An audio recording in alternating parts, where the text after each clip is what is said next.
E antes de iniciarmos o episódio de hoje, queremos falar um pouquinho dos nossos patrocinadores e agradecer pelo apoio ao nosso projeto. Ângulo Consórcio, especialista em carta contemplada. Bárbara Almeida Beauty, especialista em design de sobrancelhas. E Boutique Capim Dourado, vestuário feminino de marcas exclusivas. Decora Brasil, persianas e cortinas sob medida. Diretora sênior Gisele da Mary Kay. Litoral Marcas, registro de marcas e patentes. Liliane Oliveira, do Grupo Educacional Unifavene. A advogada doutora Roberta Esteavineve. Thaís Venâncio, fotografia e videomake. VM Saúde, enfermagem e nutrição. E temos o apoio também da escritora Maísa Gaspar. E fiquem ligados que agora vai começar mais um episódio. Mulheres Antenadas. E sejam bem-vindos a mais um episódio Mulheres Antenadas. E antes da gente começar esse programa que vai estar maravilhoso, eu quero falar um pouquinho do nosso patrocinador, SIC Digital, que fez para nós esse porta-celular. Olha que maravilha, Dani. Lindo, né? Personalizado. Personalizado. Arrasam, muito obrigada. Aliás, todas as nossas lembrancinhas são feitas pela SIC Digital. E qual que é a nossa convidada de hoje? Nossa convidada maravilhosa, tem um texto para ler porque merece. Maura May. Olha só, para quem não conhece, ela é pós-graduada em Direito e aposentada na função pública, onde ocupou diversos cargos de alta relevância. Foi docente na área jurídica, é autora dos livros Estagiário Nota 10, tá? Até aqui já vou apresentar para vocês. Atualmente escreve uma ficção e suspense que tem mulheres como protagonista e este ano vai publicar o livro de poesias que já está pronto. Coleciona mais de 30 premiações literárias e faz palestras para empresas e nas escolas municipais de São Sebastião pelo projeto OAB Vai à Escola. Oferece mentoria para mulheres que buscam melhores oportunidades. E o tema da mentoria dela é preparação e oportunidade, que é o tema do episódio de hoje. E que mulher completa, né? Maravilhosa, né? Aprendiz ainda. Seja bem-vinda, Maura. Muito obrigada, uma honra ser recebida por vocês, duas mulheres tão exponenciais dentro do empresariado de Caraguá e também agora das mídias, né? Porque o trabalho que vocês fazem é um trabalho que ajuda no empreendedorismo, ajuda na persecução de uma vida profissional melhor, de uma vida pessoal melhor.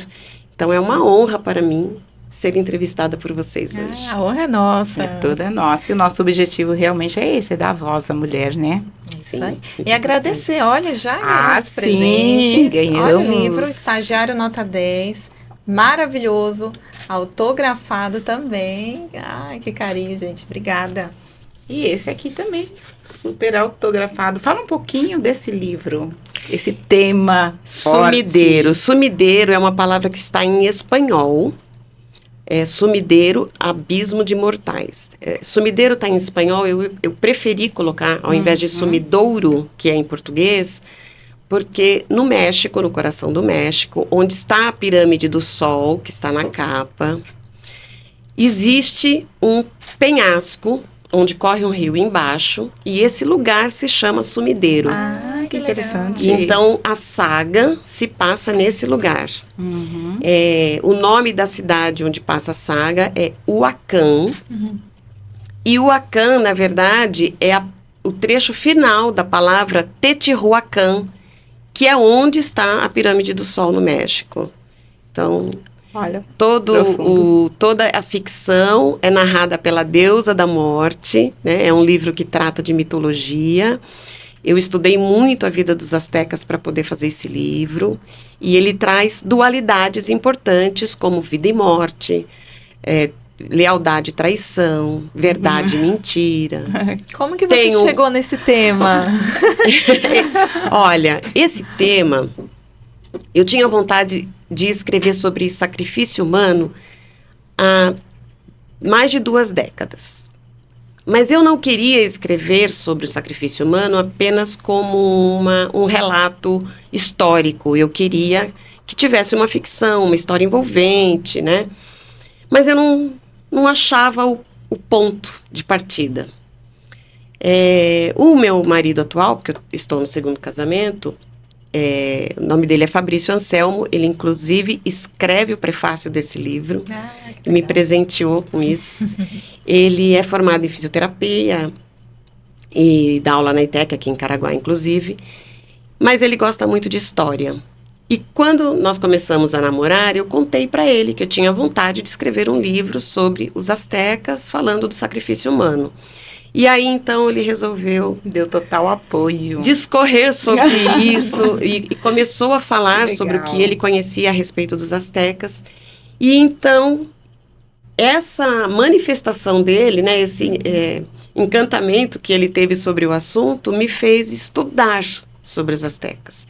E a partir do momento que eu comecei a estudar, toda a saga começou a surgir na minha cabeça, de uma vontade guardada há mais de 20 anos. Então, foi incrível. Eu escrevi esse livro em 5 meses. Caramba. Incrível. Pela complexidade, 5 meses foi rápido. Foi rápido. Foi rápido. Foi. Mas, sabe, o que ajuda muito no processo criativo da escrita? Disciplina.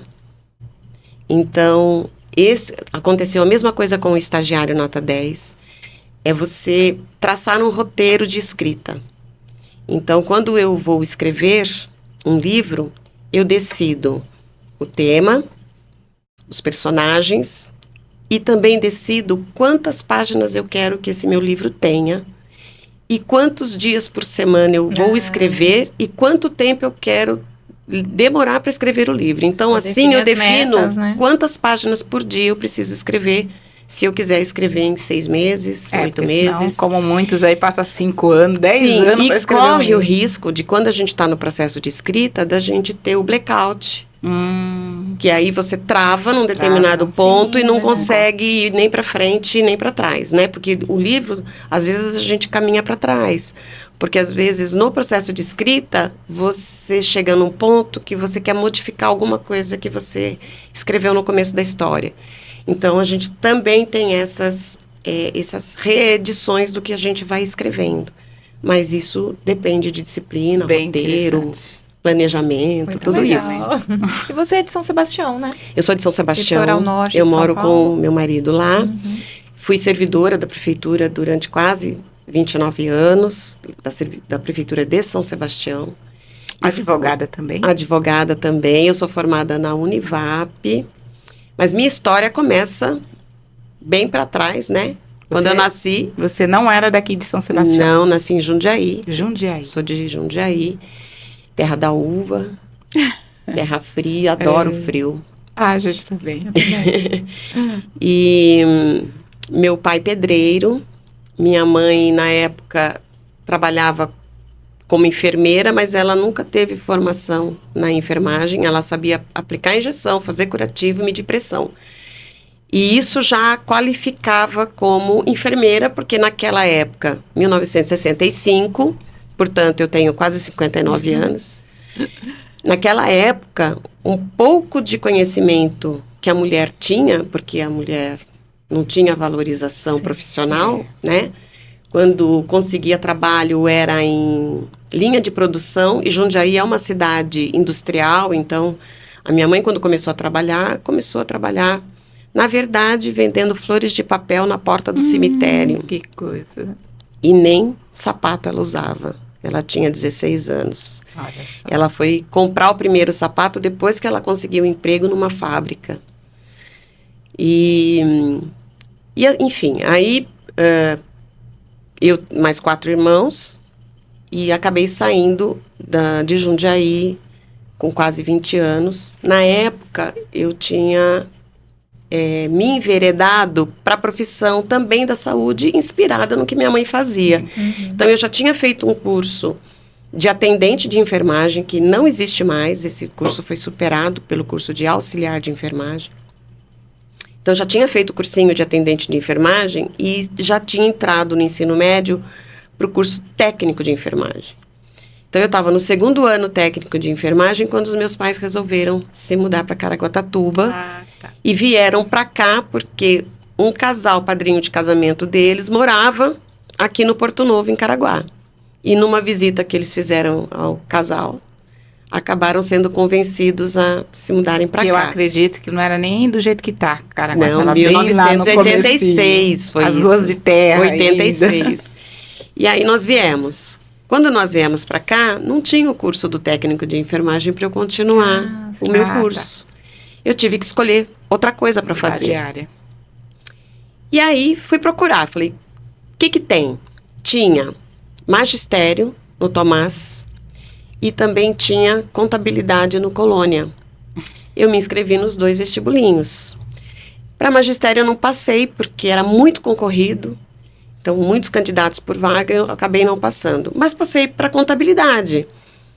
E para um colégio que era muito difícil de estudar, porque era considerado o colégio padrão, um colégio muito rigoroso, assim, de nota, corte de nota muito alto. Mas era onde eu tinha passado. Eu falei, bom, então eu vou. E eu sou de uma geração, Linda também é de uma geração, que a gente não buscava muito satisfação pessoal para fazer as coisas. Você ia onde tinha oportunidade. Tinha vaga lá, era lá que você ia. E era aquele caminho que você seguia para trilhar. Então, você não tinha essa coisa de, não gostei, eu paro. Não. Entrou, você vai terminar e vai fazer dar certo. E isso, de uma certa forma, era muito bom.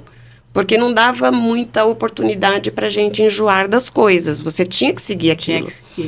Então, comecei contabilidade. No ano seguinte que eu comecei contabilidade, eu prestei concurso na Prefeitura de São Sebastião para a área da saúde, agente de saúde. Porque eu falei, já tenho formação do atendente de enfermagem e isso iria me ajudar. Passei no concurso, comecei a trabalhar como agente de saúde. No ano seguinte, abri o concurso para a área administrativa. Prestei concurso, passei no concurso da área administrativa. Então, saí da área da saúde e fui para a administração. Ainda fazia contabilidade.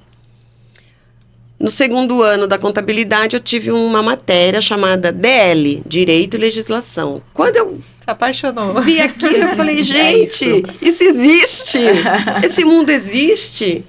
E nunca tinha passado na minha cabeça de me tornar uma advogada. Parei a contabilidade? Não. Comecei, eu vou terminar. Eu quero esse diploma da área técnica, já que eu não consegui o técnico de enfermagem. Me formei, sou contabilista. No ano seguinte, prestei o vestibular. Aliás, no último ano da contabilidade, eu prestei vestibular para Direito, na Univap. Passei na primeira chamada, que era uma coisa que eu também não contava. Eu não imaginava que eu fosse passar no primeiro vestibular. Passei. Falei, agora passei, agora eu tenho que ir. Agora vai. E eu viajava todos os dias para São José dos Campos, numa época em que a Tamoios não era duplicada. E trabalhava na prefeitura. Né? Persistência. Então eu chegava de São José dos Campos de volta a São Sebastião. Nessa época eu já morava em São Sebastião. 20 para 1 da manhã. Eu ia tomar banho, comer. No começo você estuda todos os dias, depois você relaxa porque você percebe que você não vai dar conta de estudar todos os dias. E eu ainda queria estudar para acordar às 6:30 da manhã, porque 7 horas eu tinha que sair de casa para bater o ponto. E fui firme. Estava quase na metade do curso pensando, vou desistir. Tá difícil, tá muito pesado. Eu já tinha um filho nessa época. Quando eu me formei, meu filho tinha 13 anos de idade. Então, muitas vezes, tive que deixar filho com pai e mãe, né? Arrumava pessoas para olhar, para tomar conta. Muitas vezes deixei vizinho, fácil, né? Sabendo que ele estava sozinho em casa e eu estava em São José. Descia do ônibus, não tinha celular naquela época. Eu descia do ônibus, botava a ficha no orelhão, ligava para casa. No orelhão era verdade. Para saber se estava tudo bem com ele. Na hora do intervalo, eu corria pro orelhão, ligar pro meu filho para saber se estava tudo bem. Não é fácil a vida da né? mulher, né? Mãe, então, foi difícil. Mãe já é uma profissão, né? Foi muito difícil. Mas eu sabia que a minha vida só ia mudar se eu levasse em frente os planos de melhorar a minha carreira. E foi curioso, porque até o final, quando eu me aposentei na prefeitura, eu permaneci na carreira administrativa. Não prestei outros concursos, porque eu tive a felicidade de, assim que eu comecei a exercer a área jurídica, a faculdade, já me chamaram para tarefas jurídicas, porque naquela época tinha carência de pessoas com formação em direito. Eram poucas pessoas com formação em direito. E eu sempre vi muito as oportunidades. Só que o filósofo Sêneca, 300 e poucos anos antes da era cristã, já dizia: sorte é o encontro da preparação com a oportunidade. Então, quando você vê que tem uma oportunidade, se prepare para ela. Não queira pegar a oportunidade primeiro para se preparar depois. Se preparar. Você vai ser superado por quem já estiver mais preparado que você. Então, quando eu via algum setor na prefeitura com deficiência de algo na área jurídica, eu corria estudar aquela matéria e chegava para alguém e dizia: eu sei fazer isso. Uma das primeiras coisas que eu aprendi a fazer, autodidata, não tinha curso a respeito disso, era técnica legislativa. Porque eu via que tinha pouca gente para fazer dentro da prefeitura.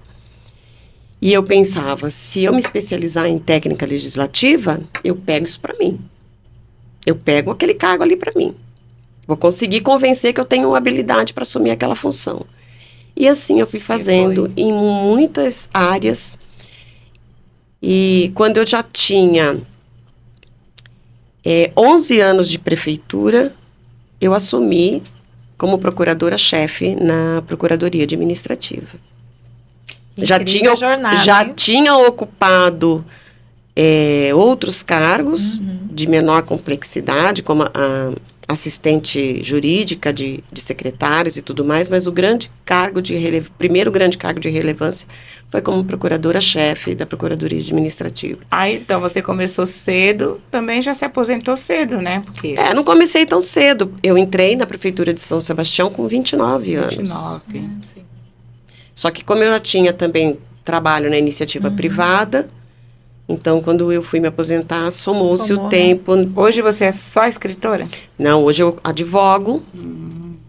Eu faço essas palestras nesse projeto A OAB Vai à Escola, em São Sebastião. Faço as palestras hoje. Inclusive, estivemos lá na Escola Municipal Edileuza, em Maresias, fazendo palestras sobre bullying. Eu fiz sobre bullying e outros 2 colegas sobre outros 2 temas. Importante, hein? Essa ação das crianças. Eu acho que 2 coisas que falta é essa, né? Dos direitos, deveres e finança, né? E eu acho que a gente tem, por exemplo, abordado com eles, não é especificamente minha palestra, mas meus colegas falam sobre o abuso sexual de crianças e adolescentes, prevenção às drogas, a gente fala sobre ética, direito e cidadania, porque ética e moral, cidadania estão interligadas à legislação, ao direito, né? Então, são vários temas que a gente aborda com eles e vai esclarecendo para eles sobre a importância de se preparar já, porque se a gente for deixar para se preparar depois de adulto, a gente perde o passo, né? Outros que se prepararam mais cedo vão tomando a liderança. E além disso, eu também sou perita judicial em grafoscopia e documentoscopia. Grafoscopia, assinatura. Traduz aí. Assinatura e caligrafia, né? Não é só a assinatura que a gente analisa. E documentoscopia é a análise do documento físico ou digital. Eu tenho formação nessas 2 áreas. E sou cadastrada como auxiliar da justiça. Então, quando o juiz precisa de um perito nessa área, faz a nomeação. Você continuou com a mesma tática, digamos assim, sempre procurando coisas específicas. Falta. Sim. Porque isso que você falou, essa especialização, não é todo mundo que tem. Sim. Só que tem uma coisa muito importante que eu penso, por exemplo, na área jurídica, tem muita gente que fala, o mercado está saturado, está cheio de advogado, está difícil advogar. Eu discordo um pouco dessa história de que está saturado o mercado quando você busca excelência no que você faz. porque está saturado de pessoas, De pessoas, médias. É. Pessoas com excelência, pessoas que oferecem um serviço maior do que o cliente espera. Não basta ser pontual, mas você ser pontual, assíduo, você oferecer mais do que o cliente pediu, isso torna você alguém num patamar mais alto. E isso é em qualquer carreira, né? Não só da advocacia, Em mas em qualquer qualquer carreira. carreira. Porque carreira é... A profissão aí tende... A mesma, tem várias realmente que você falou, né? Mas e a qualidade? Precisa ver a qualidade, né? Sim. O atendimento. O atendimento. Você conseguir, quando você encontra o seu cliente, você fazer o que se chama rapport. Rapport é um termo em francês que significa você ser empático, se colocar realmente no lugar do outro. Então, você ouvir o seu cliente, que todo cliente, independente da área, ele busca que você diminua a sua angústia. Ele vai querer que você alivie a angústia que ele está sentindo, seja ele qual for. Alguém que vai se casar, alguém que quer uma ação judicial, alguém que precisa Alguém que quer ficar livre, né? Se separar, que quer tirar aquela alguém aflição, que quer comprar produtos. Ele tem uma angústia. Ele quer que aquela angústia seja aliviada. Então, ele procura um profissional que faça esse atendimento. Técnica, então, né? você tem que ouvir, saber ouvir, saber entender qual que é a angústia do meu cliente. Eu falo, no direito, por exemplo, é mais do que lei e processo judicial. É você entender a angústia do seu cliente. Solucionar, falar, olha, solucionar. Eu estou aqui para diminuir essa sua aflição, seja em qual área for. Vocês que trabalham com as cerimônias de casamento, os noivos quando procuram vocês, as famílias quando procuram vocês, têm sofrimentos, angústias. Eu quero fazer uma cerimônia impecável. Eu quero que as pessoas assistam a cerimônia do meu casamento. Eles estão ansiosos para realizar sonhos, né? Sonho deles, né? Então, você saber acolher isso, não é todo profissional que sabe. Exatamente. Nem sempre eles estão querendo só a cerimônia, é provar alguma coisa, é realizar um sonho, uma frustração antiga. Então, tem muita coisa por trás. Muita coisa por trás, né? E você ser um profissional que dá esse acolhimento é que faz a diferença. Então, você sai daquele mercado que está saturado, e você sobe a régua. Você vai para um outro patamar. À medida que você sobe o patamar, claro, já diziam os filósofos, quanto mais perto do topo, mais difícil fica. Por quê?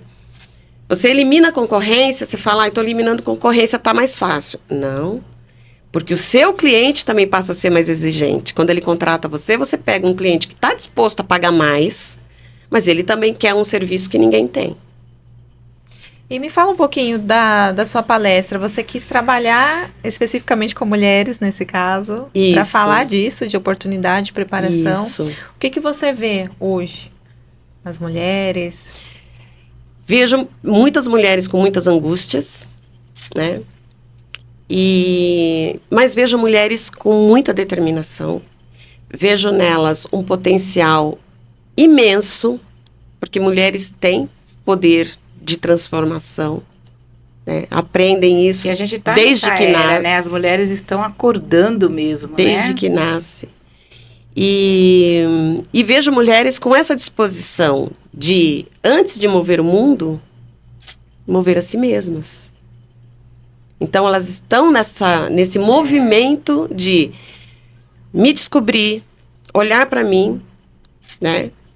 O Sócrates diz, conhece-te a ti mesmo.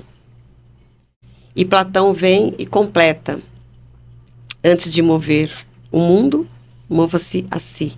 Então, as mulheres têm essa disposição de primeiro olhar para si e se redescobrir, saber o que querem. Não aceito mais o meu relacionamento tóxico, não aceito mais o relacionamento abusivo, não aceito mais o assédio moral que sofro no meu trabalho, dos meus chefes, dos meus colegas, não aceito mais ser diminuída porque sou mulher. Então, as mulheres estão nesse processo aprendendo a se valorizar, de se mover, primeiro, né? E mover o mundo, né? E as mulheres têm essa capacidade. A gente aprende isso desde que nasce, né? Então, me dá muita satisfação de trabalhar com mulheres, justamente nesse sentido, porque elas estão aptas. Mulher aceita mudar comportamento, mudar hábito, aceita quando você diz, olha, vá buscar mais especialização na São área que você é. né? Mulher aceita mais, né? Homem tem mais dificuldade de quando você diz às vezes, olha, você precisa mudar seus hábitos, né? A mulher tem essa maleabilidade, né? Então, eu acho fantástico, acho maravilhoso. E a sua mentoria é para ajudá-las Ajudá-las na parte nesse processo de se transformar. E é muito curioso, porque isso eu senti na minha carreira lá na prefeitura. Quando eu comecei a mudar meu comportamento, a me tornar mais protocolar, a mudar minha maneira de me vestir, a fazer com que as pessoas olhassem para mim e se convencessem de quem eu era, né? Porque em tudo que a gente faz, fica a nossa imagem. Seja bem feito ou mal feito, em tudo que a gente faz, fica a nossa imagem. E em tudo que a gente não faz, também fica a nossa imagem. Quando você não comparece, quando você não ouve, quando você não fala no momento que precisa falar, toda vez que você se omitiu, não fez alguma coisa, não entregou o que o seu cliente pediu, ficou a sua imagem. É curioso, né? Curioso. Então, a minha mentoria para mulheres é nesse sentido. É de ajudá-las a, primeiro, fazer um raio-x de quem são. Se conhecerem. Conhece-te a ti mesmo. Eu descobri quem eu sou sem passar pano, com as minhas limitações, com os meus defeitos, porque eu, Maura May, também tenho defeitos, também tenho limitações, e ter consciência deles é muito importante para que eu possa me aprimorar. Então, me conheci, tô disposta a mexer determinadas coisas em mim, então vamos trabalhar agora, vamos fazer um plano para melhorar isso. Então, depende da necessidade também de cada cliente, porque às vezes a sua mentorada, ela vem te pedir uma coisa específica. Eu quero melhor oratória. Apenas. Ela vem pede isso. Tá bem, então vamos trabalhar na sua oratória. Tem mentorada que vem e diz, eu preciso mexer em tudo. Eu quero ser uma nova mulher. Então você trabalha com a individual, mentoria individual. Individual. E tem muita legal. procura? Tem. Tem, né? Tem. Porque às vezes, pequenas modificações que a gente faz auxiliam demais. Eu tive uma mentorada que me pediu para ajudá-la a interpretar textos, porque ela queria entender melhor as coisas que ela lia, para que ela pudesse falar melhor. Olha só, específico. Né? Então, a gente sentava, pegava um trecho de um livro, trabalho muito com literatura nacional, né? Machado de Assis, as nossas autoras, Cora Coralina, enfim, tem vários textos que dá para trabalhar. Então, é treino, porque tudo é treino. Tudo é treino. E vira hábito, né? Ô, Maura, e na sua opinião, quais são as principais oportunidades disponíveis para mulheres hoje em dia? Especialmente na área jurídica e na literária, né? Olha, na área jurídica, eu diria que qualquer área que a mulher, ela pode escolher direito de família. Eu, por exemplo, eu atuo em direito civil, especificamente mais em contratos. Gosto muito de trabalhar com contrato, porque eu gosto muito dessa leitura, de análise de algo e de procurar quais são as falhas que esse contrato tem. E também trabalho na confecção de contratos. Já ajudei pessoas a fazerem contratos. Então, mas qualquer área que a mulher se predispuser a fazer, a mulher que quer trabalhar na área criminal, fizer um curso de oratória, fizer uma sustentação oral de um júri, dificilmente ela não ajuda o seu cliente, se não inocentá-lo, a diminuir a pena caso ele seja de fato culpado. Então, as mulheres conseguem atuar em todas as áreas muito bem. Relações internacionais, área contábil, jurídica contábil, né? Trabalhista. Tem muitas mulheres na área trabalhista que são excelentes. Tem uma entrevistada de vocês, acho que já passou por aqui, que acho que é amiga de vocês, que é a Macan. Né? Sim. Área de família, atua na área de família. Maravilhosa. A gente tem várias pessoas em várias áreas. E acho que a mulher, em qualquer coisa que ela escolher, se ela se dedicar, Se dedicar, ninguém caçar segura. tudo. Ninguém segura. E você pode ter várias mulheres atuando na mesma área do direito e você vai ter cliente. O céu tá cheio de estrelas, cada uma com o seu brilho e nenhuma atrapalha o brilho da outra. Realmente. Então tem campo para todo mundo. Né? Realmente. Você falou na área jurídica e na área da Literária. escrita, literária. A área literária também, qualquer área. Mulher que... A única coisa assim que eu sugiro para mulheres escritoras é que estudem como ser uma boa escritora. Eu, para mim, pessoalmente, eu não considero que tudo que eu escrevo é bom. Eu sou muito crítica comigo, sabe? Então, às vezes, uma poesia que eu escrevi, eu trabalho 3 ou 4 vezes em cima dela até eu achar que, bom, agora Sim. agora tá bom. Por quê? Porque eu penso que não é para agradar a mim. O que eu escrevo não é para agradar a mim. Eu quero que o meu leitor leia e sinta alívio, leia e sinta emoção, leia e sinta-se tocado. Então, por conta disso, eu procuro exigir de mim, acho que agora ficou bom, né? Acho que agora tá em condições de ir para a leitura de outras pessoas. Então, quem vai escrever, qualquer área, seja poesia, seja ficção, seja crônica, conto, treine, leia autores da área que você quer, porque eu leio muito. Matéria-prima de escritor é leitura.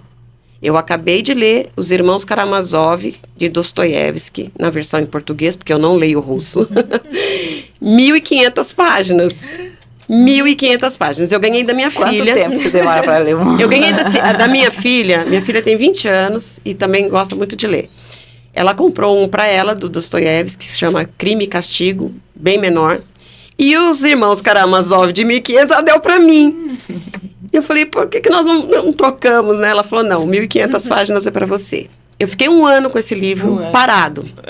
E ela me cobrando, mãe, quando é que você vai ler? Mãe, quando é que você vai ler? Na virada do ano, a gente sempre faz aquelas propostas para nós mesmos de coisas. Sim. E uma das propostas que eu fiz para mim é, vou ler Os Irmãos Karamazov.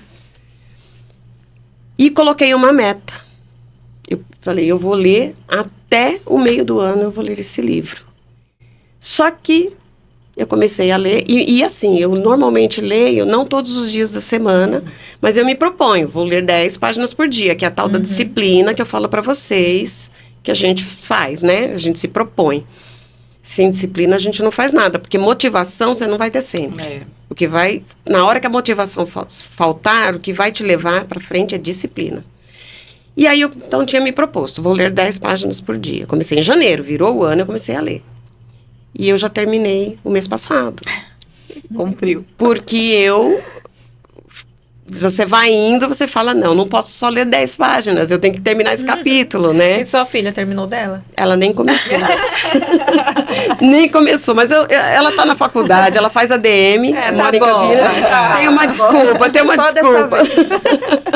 Mas quem sabe até o final do ano ela vai fazer a mesma coisa. Mas então, o ano que assim, vem eu termino. É muito importante para quem quer escrever, tem que ler. Matéria-prima é leitura. Por quê? Processo criativo não é assim, o escritor tem uma inspiração agora e ele senta e escreve. Se você esperar isso, você pode não ter esse momento de inspiração, ou ele pode vir um momento que você não está apta para escrever.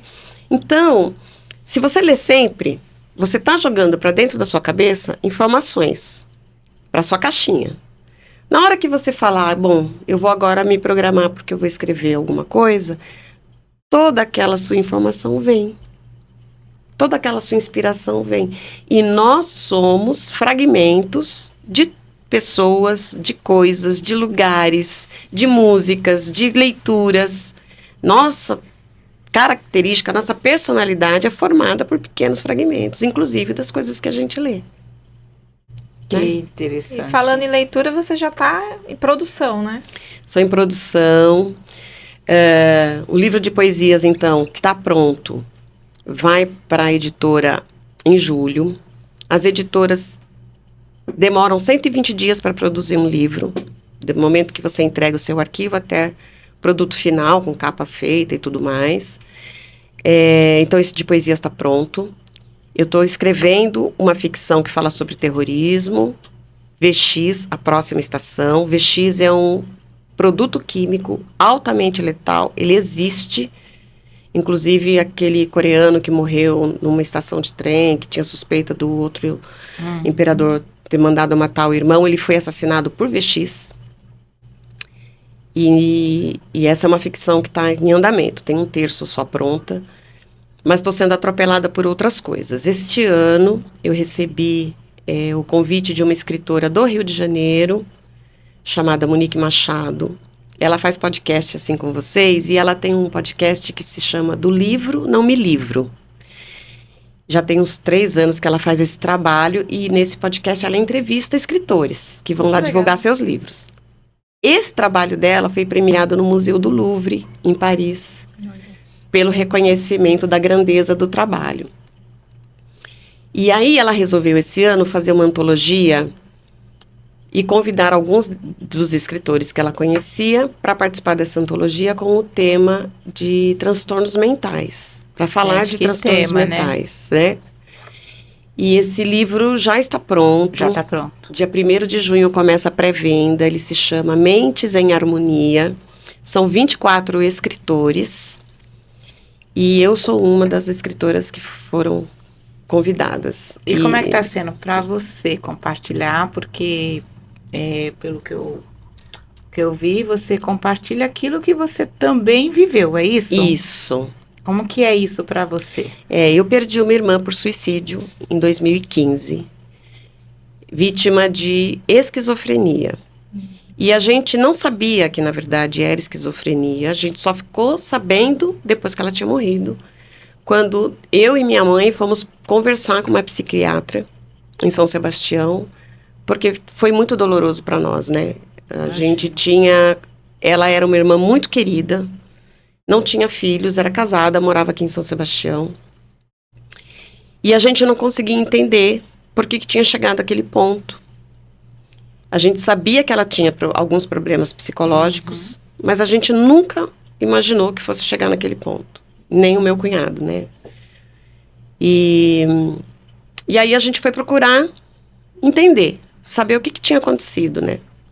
E aí essa psiquiatra que nos atendeu lá em São Sebastião, ela explicou pra gente que, pelo que a gente relatava, estava possivelmente mais próximo da esquizofrenia. Então, assim, os problemas de saúde mental, dos transtornos mentais, envolve várias doenças diferentes. Tem gente que tem depressão, tem gente que tem síndrome do pânico, bipolaridade, e tem a tal da esquizofrenia, que na verdade, existem pessoas que recebem geneticamente, hereditariamente, algum pequeno fator fisiológico que pode vir a desencadear uma esquizofrenia, que pode vir, não necessariamente todo mundo que tem geneticamente vai desenvolver. Mas existem fatores ambientais que depois, na vida adulta, vai fazer com que aquele gatilho se dispare, que foi o que provavelmente aconteceu com a minha irmã. A minha irmã, quando nasceu, parto normal, 1961, naquela época, só a minha irmã caçula nasceu no hospital, todos os outros nasceram de parto normal, né, por parteira. E essa época tinha muito. Que na época tinha muito, e a gente até brinca com a minha irmã caçula. 4 irmãos, só um nasceu no hospital. A única que pode ter sido trocada na maternidade foi ela, porque todos os outros nasceram de parteira. E essa minha irmã, que era, né, mais velha que eu, quando ela nasceu, a minha mãe disse que ela teve um cordão umbilical enrolado no pescoço e teve uma dificuldade de oxigenação. Essa minha irmã, ela teve dificuldade, demorou para falar, andar, sentar, todo o processo cognitivo dela foi mais lento. Mas, apesar disso, estudou normalmente, quando já era, acho que tinha 18 anos, prestou concurso na antiga Telesp, foi telefonista, Olha, então passou no concurso passou no público, que naquela época já era bem difícil de passar. Só que o meu pai era muito rude. O meu pai nos espancava. Então, nós sofríamos muito fisicamente na mão do meu Naquela pai. época. E a minha Era mãe era forçada pelo meu pai a trabalhar, porque eram muitos filhos. O temperamento do meu pai o obrigava a não ter emprego, porque todo emprego que ele arrumava, ele era mandado embora por conta do temperamento, que ele brigava com todo mundo, batia nas pessoas. Era um valentão, assim. E aí, minha mãe trabalhava. Minha mãe trabalhou na Sica, do tomate elefante, 25 anos, como enfermeira. E, às vezes, ela não vinha para casa, porque meu pai obrigava que ela fizesse hora extra para trazer mais salário. Sim. E, às vezes, ela ficava a semana inteira sem voltar para casa. Então, a gente cresceu também longe da mãe, embaixo do chicote do meu pai, longe da mãe. E isso, para minha irmã, pesou demais. Então, você tem várias pessoas sobre a mesma situação, de agressividade, né? E cada um vai reagir de uma maneira, porque cada pessoa tem, né, características muito pessoais. Então, para ela, pesou muito. Então, ela não conseguia conviver com meu pai. E aos 36 anos de idade, ela já estava até casada, quando começou a privatização da Telesp. Sim. Ela só teve o primeiro surto. Teve o primeiro surto grave, sério. Só que naquela época, tudo era tratado por psicólogo, terapeuta. A gente não tinha, com a psiquiatra, era assim, extremo caso de loucura, de pessoa que... Tanto é que ficou a fama de psiquiatra ser só para louco, Só para louco. A gente tinha até próximo da nossa cidade, em Franco da Rocha, o hospital psiquiátrico. Sim. Falava, se você tiver comportamento de louco, é para lá que você vai. Né? E aí, então, minha irmã começou um tratamento com psicólogo. Só que era insuficiente, porque não era caso de tratamento terapêutico, era caso de tratamento medicamentoso. Só que ela nunca foi tratada como, né, com esse diagnóstico. A gente nunca nem tinha ouvido nem falar em esquizofrenia. E aí fez os tratamentos, começou a terapia e tal, foi melhorando. E foi amenizando. Ela tinha eventuais pequenas coisas, mas pra gente estava assim, dentro da normalidade. Pro meu cunhado, dentro da limitação dele também, pessoa com pouca instrução, mas um coração gigante, para ele era só temperamento, personalidade. Não se dá bem com o pai, porque meu pai também acabou tirando os dois de frequentar, inclusive, a nossa casa. Meu cunhado também não podia ir nos visitar. Então, ele só falava, não, seu pai é difícil, seu pai é difícil. E essa história está nesse livro? Então, no meu livro tem uma poesia que se chama O Mundo que Me Habita, que é uma poesia que foi feita para falar desses transtornos. Engraçado, né? A esquizofrenia só começou a ser realmente comentada depois daquela novela Caminho das Índias, né? Que tinha um personagem. Dali pra cá foi que as pessoas começou a enxergar, a ver os sintomas da doença, né? Isso. A conhecer e em busca de mais conhecimento sobre... A informação, ela foi tardia, né? De muitas Foi tardia. E hoje ainda, o que a gente quer debater com esse livro, Mentes em Harmonia, é que as pessoas precisam levar em conta que quando tem alguém no seu ambiente de trabalho sofrendo, porque está sofrendo assédio, porque está sendo incompreendido, às vezes não é só, é preguiça de trabalhar, a pessoa não quer trabalhar, não, às vezes a pessoa está num sofrimento e ninguém está enxergando, é invisível. É como se que nem não tivesse visibilidade. Comenta aqui que veio outras entrevistas falando sobre o assunto, o Alzheimer, né? Como foi difícil, que eu tive meu pai com Alzheimer, já faleceu há 6 meses, 8 meses. 8 meses. E foi difícil. A gente, quando foi perceber os sintomas mesmo, identificar, já estava avançado. E o que é importante a gente lembrar é que a família de pessoas com algum transtorno mental, ainda que seja depressão, que acho que talvez seja o mais comum que a gente tem, e tem que ser levado em conta da importância, da verdadeira importância para essa doença, é que os familiares também precisam receber tratamento, porque é desgastante para o familiar. E às vezes o familiar não enxerga, porque está no dia a dia, você passa a achar que assim, é só uma fala repetida, é um comportamento repetido. A pessoa que está doente se tranca, fica isolado, você trata aquilo como personalidade da pessoa. E o familiar também não tem culpa, porque ele também não está devidamente orientado, devidamente assistido. Então, para nós, quando aconteceu, foi quase todos enlouquecemos. Foi pra gente muito difícil. E mais, eu tive que vir aqui para liberar o corpo. Eu tive que dar a notícia para o meu pai e para minha mãe. Então, é um sofrimento terrível, sabe? Aí todo mundo precisa ser tratado, né? Todo mundo precisa ser acalentado para entender o que foi esse tsunami que passou na nossa vida, né? E depois, também conversando com a psiquiatra, porque a gente se sentia muito culpado, né, de pensar, puxa, mas eu não percebi. Eu sou graduada, como é que eu não enxerguei? Como é que eu não vi? Como é que eu não impedi? E a psiquiatra dizia pra gente, mesmo que ela tivesse no tratamento, inclusive medicamentoso, não é garantia de que esse fato não culminasse da maneira como culminou, porque você não consegue garantir.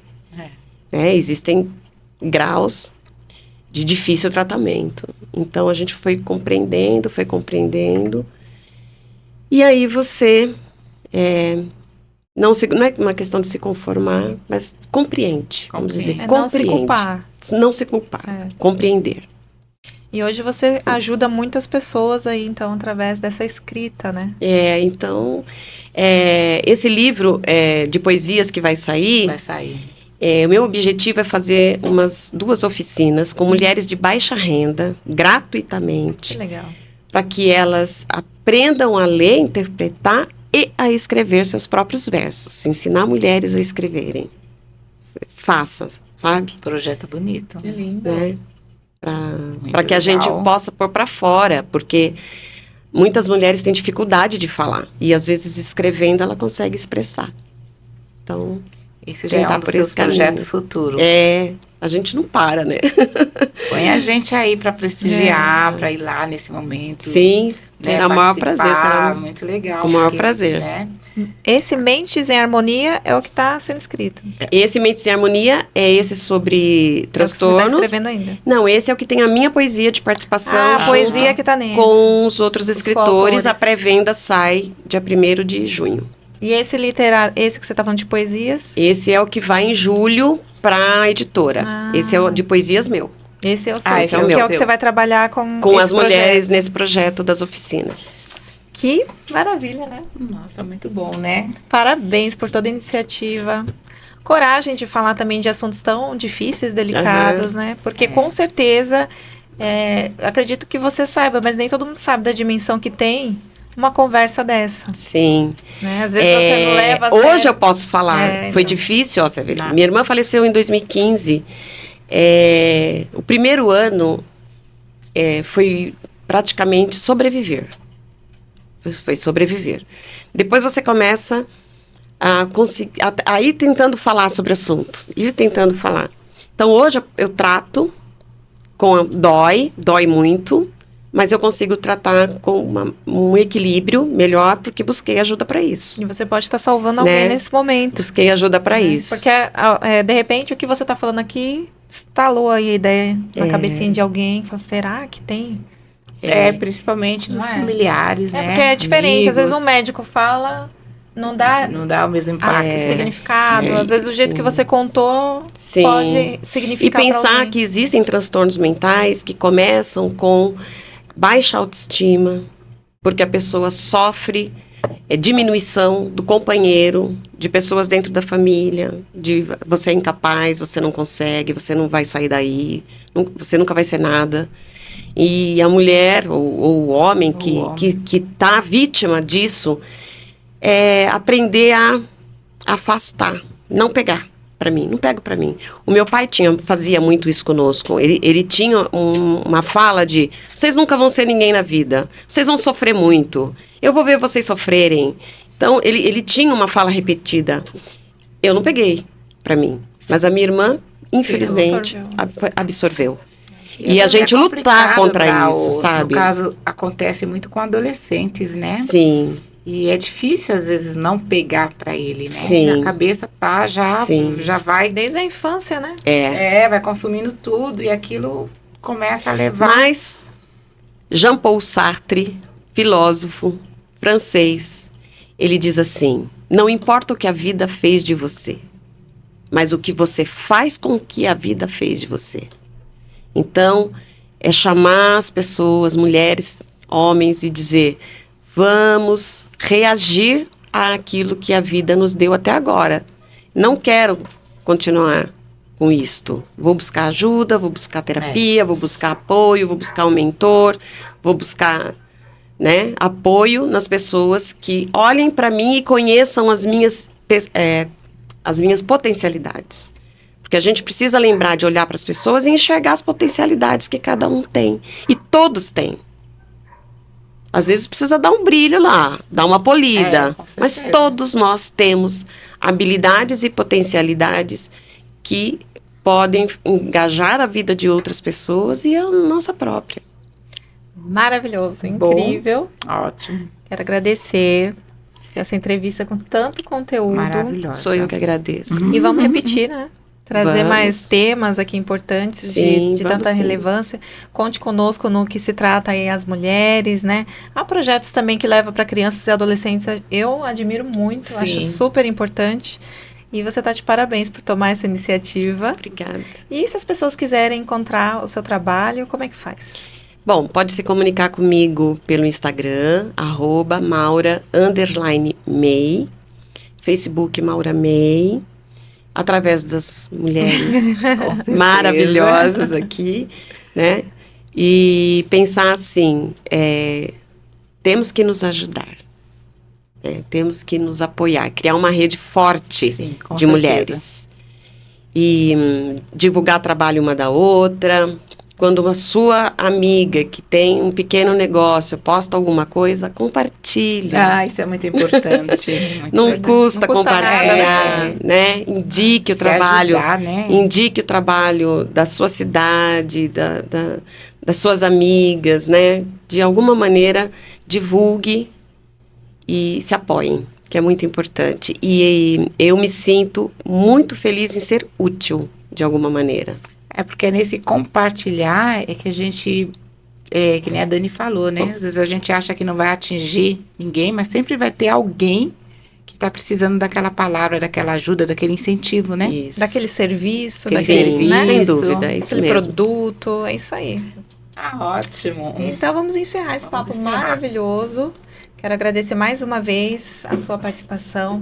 Volte mais vezes com temas relevantes como esses. Eu que agradeço a oportunidade. E siga, então, curta, né, nosso canal. Apoiem as mulheres antenadas, apoie o projeto e procurem-nas para divulgar o seu trabalho. É muito importante que a gente tenha visibilidade de tudo que estamos fazendo. Maravilhoso. É isso aí, fica a dica. E se quiser deixar algum comentário aqui para a Maura, ela vai responder. Fiquem à vontade. E até a próxima. Até a próxima. Tchau.